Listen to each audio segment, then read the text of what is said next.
This week, President Trump negotiated with China to spur the economies of both countries. I guess on the scale of from 0 to 10, with 10 being the best, I would say the meeting was at 12. A business and jobs boom has been a promise of his second term. How does this factor into President Trump's idea for a resurgence of U.S. manufacturing? We're bringing in a large amount of jobs and a large amount of very technically skilled jobs. So this is a prime example of bringing back and manufacturing into the United States. We look at the prospects of a relaunch of America as an industrial powerhouse. The fall harvest is being met with some falling expectations. So the prices are not good for the grains. President Trump's tariffs have hit America right in the breadbasket, where hopes for a good harvest are balanced by a new deal with China. Tremendous amounts of the soybeans and other farm products are going to be purchased immediately. Washington, D.C. spends more per student than almost any other school system in the country. As a parent, are you getting your money's worth? Nope. We ended up bringing a tutor on in 4th grade for my older daughter. D.C. ranks near rock bottom on how well kids learn. We'll look into what's failing in the nation's capital.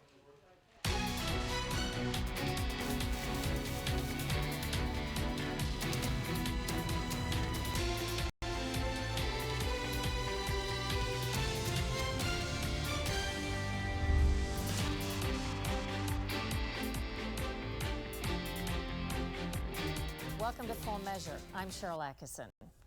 Our history of manufacturing is marked by waves of innovation, decline, and revival. It's shaped our national prosperity and identity. President Trump's second term comes with a promise for America to reclaim its dominance in manufacturing and critical technology. The White House now lists more than $8.8 trillion in total U.S. and foreign investments. What's the impact on our national security and our own communities? Today's cover story is good for business. In the sun-scorched desert just outside Phoenix, a manufacturing and technological revolution is unfolding. A giant foreign company is expanding its U.S. footprint with a staggering investment announced weeks into President Trump's second term. Taiwan's semiconductor manufacturing company, TSMC, is pouring $165 billion into this site in Arizona. It's building 6 state-of-the-art chip factories to power everything from AI to iPhones. This is one of our products. This delicate electronic wafer, etched with hundreds of microchips, is the prize of this manufacturing surge, crafted right here for tech titans like Qualcomm and Apple. Almost every other industry in the electronic space depends on semiconductors for what they do. We even have products that have gone to outer space and are right now filming Mars. Touchdown confirmed. We're safe on Mars.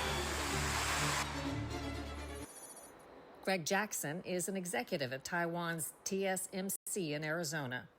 I think it really changes the landscape. I mean, if you look over the years, we've dropped to somewhere around 10% or less chips made in the United States. Now we're bringing that back into the United States and bringing it back in the most advanced technology into the United States. How does this factor into President Trump's idea for a resurgence of U.S. manufacturing? This is a great example of resurgence of manufacturing. We're bringing in a large amount of jobs and a large amount of very technically skilled jobs. So this is a prime example of bringing back and manufacturing into the United States. It's not just creating the semiconductors, it's all of the ecosystem that goes around making semiconductors. It's everything that ties into it as well. The most powerful AI chips in the world will be made right here in America. And President Trump has made a manufacturing surge a pillar of his second term, in part to reduce America's risky dependence on China and other foreign powers. How has it been a precarious thing for us to rely so much on foreign-produced chips? So I think if you look back to the COVID time, there was a lot of risk that came in from the supply chain by having things spread out all over the world. You know, the ports shut down, the airports shut down, people were unavailable to come to work. Having semiconductors back in the U.S. onshore reduces that risk and allows us to really fend for ourselves and be in charge of our own destiny. America's first big manufacturing boom began in the 1800s with the Industrial Revolution. After the Civil War, industries like steel and railroads exploded. By 1900, the U.S. produced 30% of manufactured goods on the planet. Industrialists like Henry Ford introduced mass production. Ford's assembly line and other advances led to a peak in the 1950s. But in the 70s and 80s, a downturn triggered by globalization and automation. By 2000, we'd lost 5 million jobs, largely in steel, textiles, and electronics. Another dip followed the 2008 recession, 2 million more jobs gone. Now, Trump's strategy leans on incentives and steep tariffs, potentially 25% or more on imported chips. The policies are confusing to some and draw sharp criticism. All right, let's be clear about something that's probably already clear to you. Donald Trump's so-called economic plan is not a plan. It's not even a concept of a plan. But Trump and his allies say these policies are spurring many companies to build or expand on U.S. soil. TSMC is among the biggest, but dozens of manufacturing ventures have been announced so far in Trump's second term, with trillions in promised spending, including pharmaceutical, computer, energy, AI, and critical minerals companies. A project by Canada-based Cyclic Materials centers on this empty new warehouse in Mesa, Arizona. It will soon be buzzing with machinery, which will recycle and pulverize 8 tons of metal per hour, recovering rare earth minerals vital for electronics. So we can take the whole value out of it and reintegrate it into the global supply chain. Marie Vaillot is with Cyclic Materials. Can you explain how important it is here in the United States for this country to be having more sources, domestic sources for rare earth minerals rather than relying on China and other places?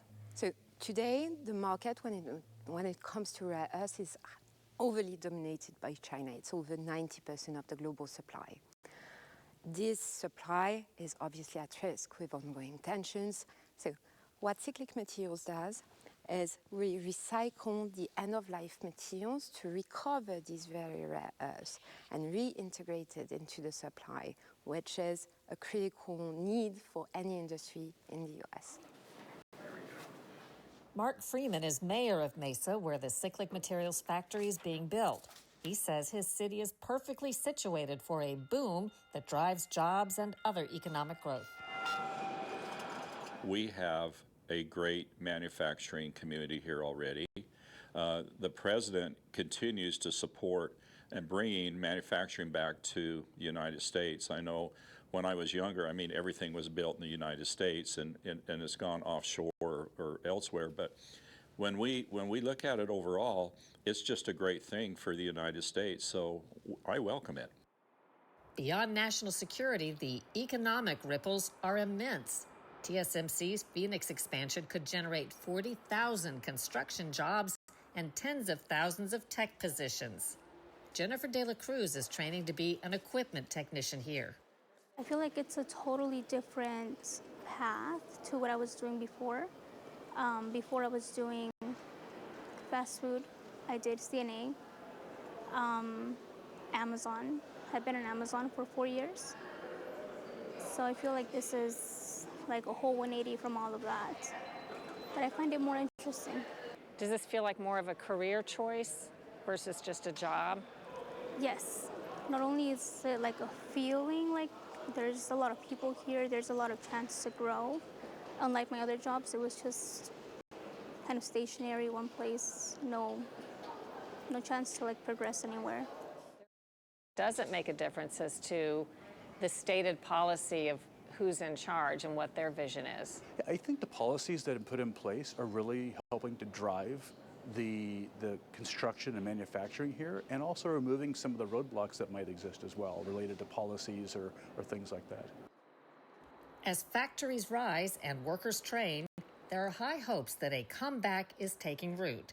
If Trump's vision delivers, the results could write the next chapter in America's manufacturing story.